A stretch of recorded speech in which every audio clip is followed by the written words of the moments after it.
Hi, everybody. Kathy Tooley, Tools for Success. Thanks for joining us today. As we pull back curtain number 12, we must evaluate and measure our teachers. So I want to read something to you. Just as there is confusion as to what should be taught, when it should be taught, and how it should be measured, there's often confusion as to what good teaching is. That is so difficult because passion and heart are at the core of what teaching is, and they're difficult qualities to measure. How do you measure how much someone cares? How can you know how much passion a teacher has in them for teaching? The real question is, can passion and heart effectively be measured? While few would debate that the passion and heart cannot be measured, we must agree on then what can be measured in the classroom. For years, this has been a debate. The debate has been one over fundamental question, this fundamental question. How can you measure what a teacher teaches and therefore what a child learns? And at that end, what defines a good teacher? Is good teaching defined by what is taught or what is learned? Is good teaching something that can even be measured at all? And if it can be measured, by what tools and by what criteria? Who will decide what is measured and how it is measured? After all, if a classroom is successful and students are learning, let's just all agree to that. So I have come in this field for a long time. I have been evaluated as a teacher. Some of my evaluations were as lengthy as someone coming into my classroom for a full class period one time per semester and writing out a lengthy evaluation of every single thing I did and then kind of telling me what they thought of it. Some evaluations, I kid you not, after I'd been there for a while and people knew that I was a good teacher, I got an evaluation in my mailbox at the end of the year that there was never anyone in my room. And several years ago, there was a rubric that was designed to evaluate teachers. I'm not going to tell you that I think that the rubric is perfect, because I don't. I think any rubric, any measuring device, any assessment always has an opportunity for growth and improvement. But I think we have to have an assessment.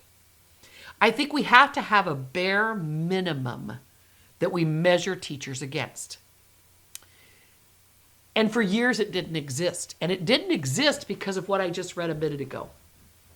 Teachers have said for so long, how can you measure what I do? I teach a child. And should I be measured when a child doesn't want to learn or doesn't come to school or is grade levels behind when they're far behind or things that were out of my control before I ever got them? Do you know, you probably do now because you get them, do you know that most of the time when you go to the doctor's office, you get a survey now? Most of you have gotten it, right? How was your visit?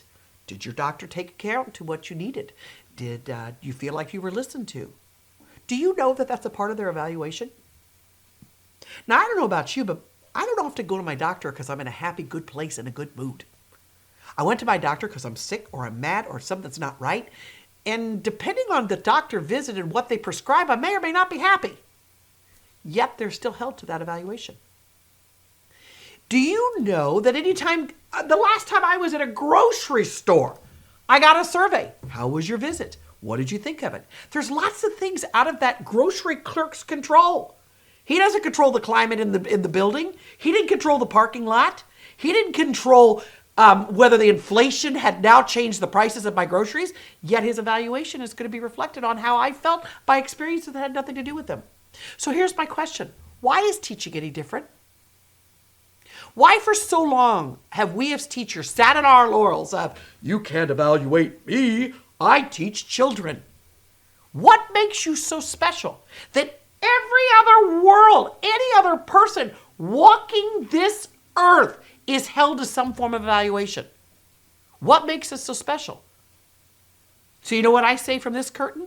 Nothing. We must be evaluated as teachers. Routinely, regularly, and to the same rubric that everyone else in our school district is being held to. Whatever that rubric may look like, but we have to be evaluated to it. Several years ago in my state particular, and in many now states, they have begun basing teachers' pay on that evaluation system. Woo, buddy, you want to talk about something that got people's panties all in a knot. Teachers are sitting and saying, how can you evaluate me and base my pay on how well my students do? What? What do you mean, how do I evaluate you and evaluate your pay based upon, I don't know, what you're paid to do every day? What do you mean you can't be evaluated from that? I remember when that very first came out thinking, you mean I'll make more money if my students achieve? Get out of the way.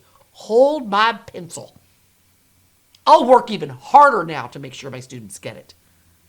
I'll make sure that my students get it. Because listen, as a teacher, I'm not making any money. And you want to throw a couple $100 to me? I'll scratch my mama to get it. And you want me to work harder to teach and you're going to pay me more to do it? Gee, that just makes logical sense to me. But then we had unions screaming, you can't evaluate a teacher. Like, how can you hold a teacher accountable if a student walked into their 4th grade classroom reading at a 2nd grade level? They can't be expected to educate that student the same. Well, then who does? Do we send them on to 5th grade reading at that level? On to 7th grade reading at that level? Do we ultimately send them on to a high school where I know darn good well I can't graduate up reading at that level? At what point does the buck stop?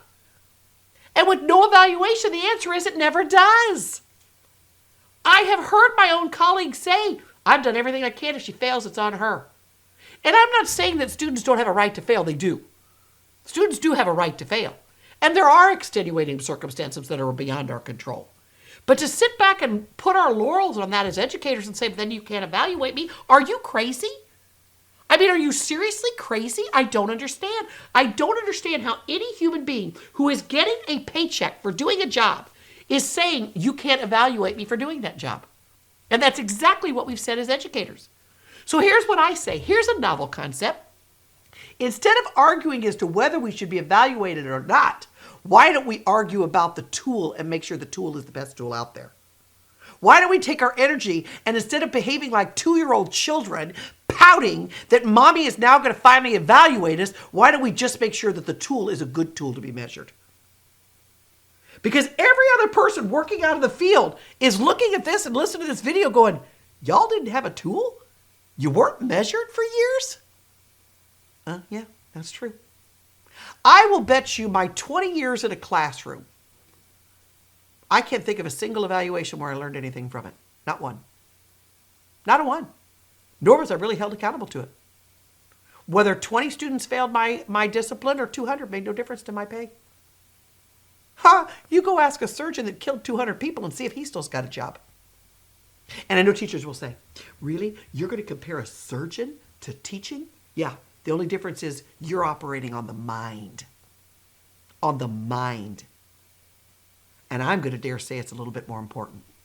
So, I want you to put this in your pipe and smoke it, as my dad used to say. We have got to have a tool. Teachers have to be measured. We have to be measured. We have to be evaluated appropriately and measured. And I know there are some of you are going to say, but what happens if you have a bad administrator? Well, what happens if the student's not ready? Well, we're ready? What happens if the surgeon had a patient that had chronic diabetes and also had a heart issue and also had a depression issue and they lost him on the table?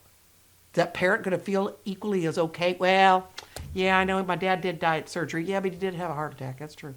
Okay, you're okay. I bet not. So my question to you is, why is it that for so long we believe that we're above what anybody else in working America is? And that is that when you do a job, you're evaluated by it. If I go to a restaurant today and they give me a poopy meal, I won't be back. They give me a great meal, I'll give them a great review and continue to go. But they had so many extenuating circumstances. So the curtain I want to pull back is we have to measure our teachers.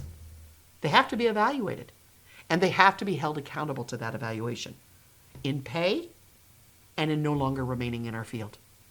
Prior to the evaluation tool that exists now in my state, it would take me approximately 3 years to get rid of a bad teacher. You okay that your child's there in that classroom while that's happening? I bet not. So I want you to think about getting on board with me in making sure the tool is the best tool out there and let the argument go that we shouldn't be evaluated. Thanks for watching today. Thanks for thinking about this. My book, The Education System is Broken Strategies to Rebuilding Hope, Lines, and Futures. And this one is Curtain 11. Thank you for following along. Don't forget to subscribe, to like, to hit that little bell so that we can make sure and alert you when other videos are coming along. Don't forget to follow us. And thank you so much for being a part of this video and future videos. Have a fantastic day.